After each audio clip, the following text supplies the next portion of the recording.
Hello বন্ধুরা, তোমরা সবাই কেমন আছো? আমি ভালো আছি, আশা করি তোমরাও ভালো আছো। চলে এসেছি নতুন একটি ভিডিও নিয়ে। আজ তোমাদের সাথে মোস্ট কমন ডায়লগ অর্থাৎ বহু প্রচলিত কিছু বাক্য আলোচনা করব।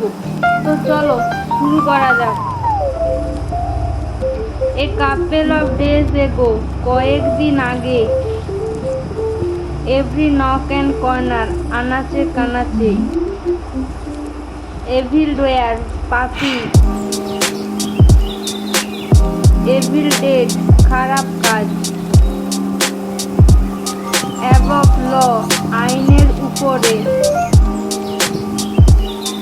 এগ্রিকালচার প্রোডাকশন, কৃষি উৎপাদন, এজিটেটিং মৌ আর এংরি মৌ, বিক্ষুব্ধ জনতা, ব্রডকাস্টিং, ভাষণ প্রচার করা, অ্যাবভ ক্রিটিসিজম, সমালোচনার বাইরে,